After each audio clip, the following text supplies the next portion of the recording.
sure her hair is triple processed, but the effect is that of a gracefully aging woman who sat out in the sun. Her eyebrows, however, those dark, thick, straight lines that were her signature, have thinned over the years, and they are now the same color as her hair.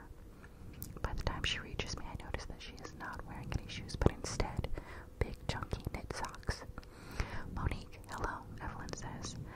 I am momentarily surprised at the casualness and confidence with which she says my name as if she has known me for years. "Hello," I say. "I'm Evelyn." She reaches out and takes my hand, shaking it. It strikes me as a unique form of power to say your own name when you know that everyone in the room, everyone in the world, already knows it. Grace comes in with a white mug of coffee on a white saucer. "There you go, with just a bit of cream." "Thank you so much," I say, taking it from her. "That's just the way I like it as well," Evelyn says, and I'm embarrassed to admit it thrills me. I feel as if I've pleased her. "Can I get either of you anything else?" Grace asked. I shake my head and Evelyn doesn't answer. Grace leaves. "Come," Evelyn says, "let's go to the living room and get comfortable." As I grab my bag, Evelyn takes the coffee out of my hand, carrying it for me. I once read that charisma is charm that inspires devotion, and I can't help but think of that now when she's holding my coffee for me.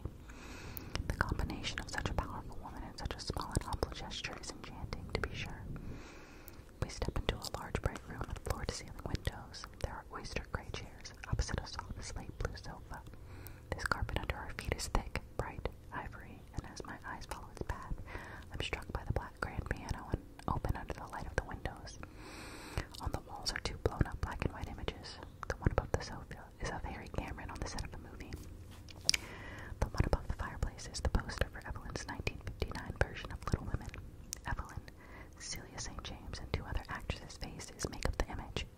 All four of these women may have been household names back in the 50s, but it is Evelyn and Celia who stood the test of time.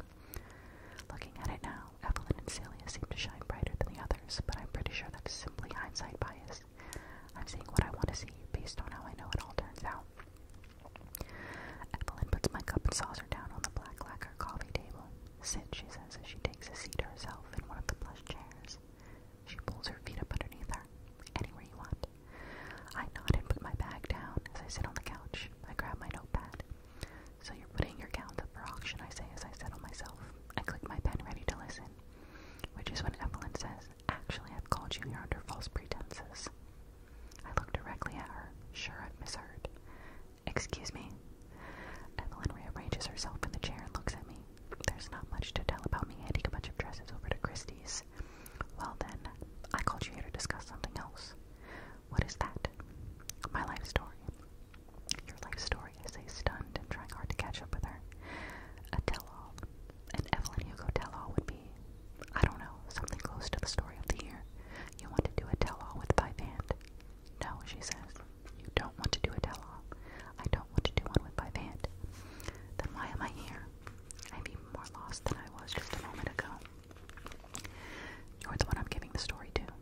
I look at her, trying to decipher what exactly she's saying. "You're going to go on record about your life, and you're going to do it with me, but not with Vivant." Evelyn nods. "Now you're getting it.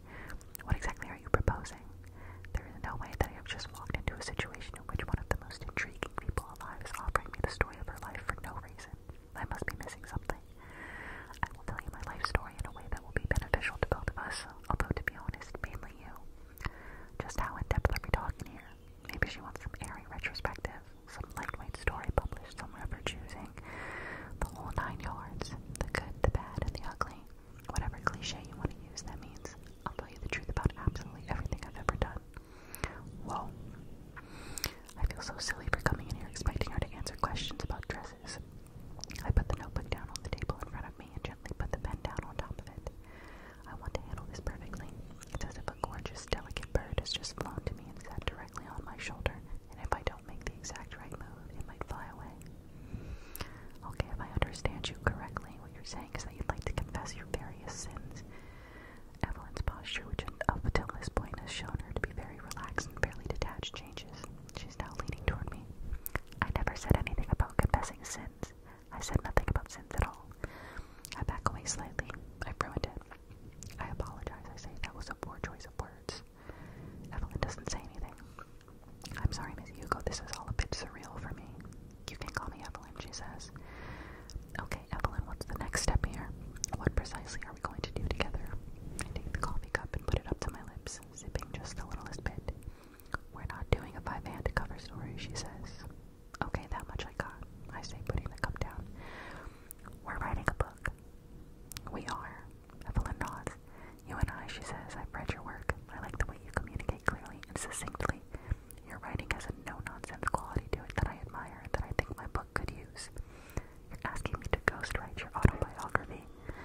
This is fantastic. This is absolutely, positively fantastic. This is a good reason to stay in New York. A great reason. Things like this don't happen in San Francisco. Sorry about my fridge. Evelyn shakes her head again. I'm giving you my life story, Monique. I'm going to tell you the whole truth, and you're going to write a book about it. And we'll package it with your name on it and tell everyone you wrote it. That's ghostwriting. I pick up my cup again. My name won't be on it. I'll be dead. I choke on my coffee, and in doing so, stain the white carpet with flecks of umber. Oh my God, I say, perhaps a bit too loudly as I put down the cup. I spilled coffee on your carpet. Evelyn waves this off, but Grace knocks on the door and opens it, just a crack poking her head in. Everything okay? I spilled, I'm afraid, I say. Grace opens the door fully and comes in, taking a look. I'm really sorry, I just got a bit shocked is all. I catch Evelyn's eye, and I don't know her very well, but what I do know is she's telling me to be quiet. It's not a problem, Grace says. I'll take care of it. Are you hungry, Monique? Evelyn says, standing up. I'm sorry. I know a place just down the street that makes really great salads. My treat. It's barely noon, and when I'm anxious, the first thing to go is my appetite, but I say yes anyway because I get the distinct impression that it's not really a question. Great, Evelyn says. Grace, will you call ahead to Trampinos? Evelyn takes me by the shoulder, and less than 10 minutes later, we're walking down the manicured sidewalks of the Upper East Side. The sharp chill in the air surprises me, and I notice Evelyn grab her coat tightly around her tiny waist. In the sunlight, it's easier to see the signs of aging. The whites of her eyes are cloudy, and the complexion of her hands is in the process of becoming translucent. The clear blue tint to her veins reminds me of my grandmother. I used to love the soft, papery tenderness of her skin, the way it didn't bounce back but stayed in place. Evelyn, what do you mean you'll be dead? Evelyn laughs. I mean that I want you to publish the book as an authorized biography with your name on it when I'm dead. Okay, I say, as if this is a perfectly normal thing to have someone say to you, and then I realize, no, that's crazy. Not to be indelicate, but are you telling me you're dying? Everyone's dying, sweetheart. You're dying. I'm dying. That guy is dying. She points to a middle-aged man walking a fluffy black dog. He hears her, sees her finger aimed at him, and realizes who it is that's speaking. The effect on his face is something like a triple take. We turn toward the restaurant, walking the 2 steps down to the door. Evelyn sits at a table in the back. No host guided her here. She just knows where to go and assumes everyone else will catch up. A server in black pants, a white shirt, and a black tie comes to our table and puts down 2 glasses of water. Evelyn has no ice. Thank you, Troy, Evelyn says. Chopped salad, he asks. Well, for me, of course, but I'm not sure about my friend, Evelyn says. I take the napkin off the table and put it in my lap. A chopped salad sounds great, thank you. Troy smiles and leaves. You'll like the chopped salad, Evelyn says, as if we're friends having a normal conversation. Okay, I say, trying to redirect. Tell me more about this book we're writing. I've told you all you need to know. You told me that I'm writing it and you're dying. You need to pay better attention to word choice. I may feel a little out of my league here, and I may not be exactly where I want to be in life right now, but I know a thing or two about word choice. I mustn't misunderstood you. I promise I'm very thoughtful with my words. Evelyn shrugs. This conversation is very low stakes for her. You're young, and your entire generation is casual with words that bear great meaning. I see. And I didn't say I was confessing any sins. To say that what I have to tell is a sin is misleading and hurtful. I don't feel regret for the things I've done, at least not the things you might expect, despite how hard they may have been, or how repugnant they may seem in the cold light of day. Je ne regret rien. Sorry, I say, lifting my glass of water and sipping it. That's the spirit, Evelyn says, although that song is more about not regretting because you don't live in the past. What I mean is that I'd still make a lot of the same decisions today. To be clear, there are things I regret, it's not really the sordid things. I don't regret many of the lies I told or the people I hurt. I'm okay with the fact that sometimes doing the right thing gets ugly, and also I have compassion for myself. I trust myself. Take, for instance, when I snapped at you earlier back at the apartment, when you said what you did about me confessing sins. It wasn't a nice thing to do, and I'm not sure you deserved it, but I don't regret it because I knew I had my reasons, and I did the best I could with every thought and feeling that led up to it. You take umbrage with the word sin because it implies that you feel sorry. Our salads appear, and Joy wordlessly grates pepper onto Evelyn's until she can put her hand up and smiles. I decline. You can be sorry about something and not regret it, Evelyn says. Absolutely, I say. I see that. I hope that you can give me the benefit of the doubt going forward, that we're on the same page, even if there are multiple ways to interpret exactly what we're talking about. Evelyn picks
something so vulgar, but what kind of timeline do you intend? Am I to hold on to this book for years until you die? Well, yes, I say. Next question. What? Next question, please. You didn't answer that one.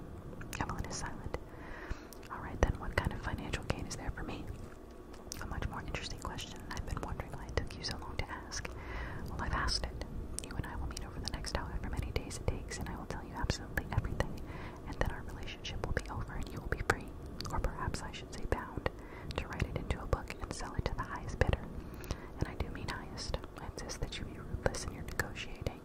Monique, make them pay you what they would pay a white man, and then once you've done that, every penny from it will be yours. Mine, I say, stunned. You should drink some water. You look ready to faint. Evelyn, authorized biography about your life in which you talk about all 7 of your marriages. Yes, a book like that stands to make millions of dollars, even if it didn't negotiate. But you will, Evelyn says, taking a sip of her water and looking pleased. The question has to be asked. We've been dancing around it for far too long. Why on earth would you do that for me? Evelyn nods. She's been expecting this question. For now, think of it as a gift. But why? Next question. Seriously. Seriously, Monique. Next question. I accidentally dropped my fork onto the ivory tablecloth. The oil from the dressing bleeds into the fabric, turning it darker and more translucent. The chopped salad is delicious, but heavy on the onions, and I can feel the heat of my breath permeating the space around me. What the hell is going on? I'm not trying to be ungrateful, but I think I deserve to know why one of the most famous actresses of all time would pluck me out of obscurity to be her biographer and hand me the opportunity to make millions of dollars off her story. The Huffington Post is reporting that I could sell my autobiography for as much as $12 million. Jesus Christ. Inquiring minds want to know, I guess. The way Evelyn is having so much fun with this, the way she seems to delight in shocking me, lets me know that this is at least a little bit a power play. She likes to be cavalier about things that would change other people's lives. Isn't that the very definition of power? Watching people kill themselves over something that means nothing to you. 12 million is a lot, don't get me wrong, she says, and she doesn't need to finish the sentence in order for it to be completed in my head. But it's not very much to me. But still, Evelyn, why? Why me? Evelyn looks up at me, her face stoic. Next question. With all due respect, you're not being particularly fair. I'm offering you the chance to make a fortune and skyrocket to the top of your field. I don't have to be fair. Certainly not if that's how you're going to define it anyway. On the one hand, this feels like a no-brainer, but at the same time, Evelyn has given me absolutely nothing concrete, and I could lose my job by stealing a story like this for myself. That job is all I have right now. Can I have some time to think about this? Think about what? About all of this. Evelyn's eyes narrow ever so slightly. What on earth is there to think about? I'm sorry if it offends you, I say. Evelyn cuts me off.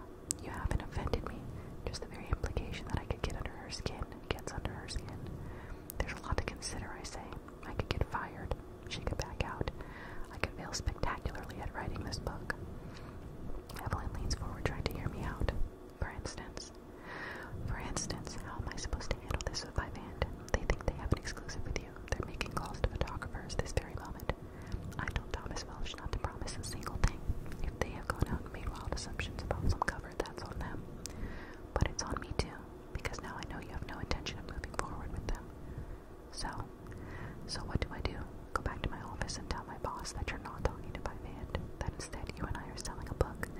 It's going to look like I went behind their backs on company time, mind you, and stole their story for myself. That's not really my problem, Evelyn says. But that's why I have to think about it, because it's my problem. Evelyn hears me. I can tell she's taking me seriously from the way she puts her water glass down and looks directly at me, leaning with her forearms on the table. You have a once-in-a-lifetime opportunity here, Monique. You can see that, right? Of course. So do yourself a favor and learn how to grab life by the balls, dear. Don't be so tied up trying to do the right thing when the smart thing is so